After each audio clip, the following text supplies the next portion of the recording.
Hi friends, welcome back to my channel.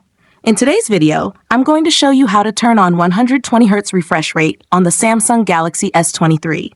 If you're new here, don't forget to subscribe and give this video a thumbs up. Now, let's dive in.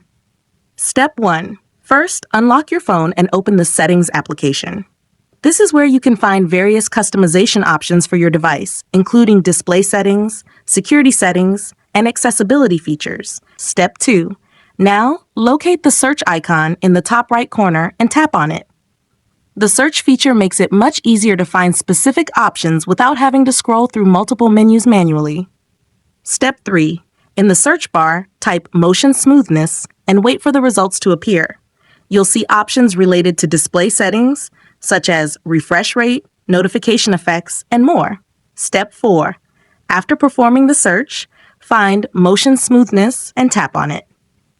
Then, tap it again to access the settings. Step 5. For the last and most important step, to turn on 120Hz refresh rate, choose Adaptive Mode and tap Apply to enable the 120Hz refresh rate.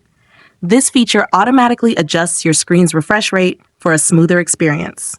If you found this tutorial helpful, don't forget to give it a thumbs up and subscribe to my channel for more great tips.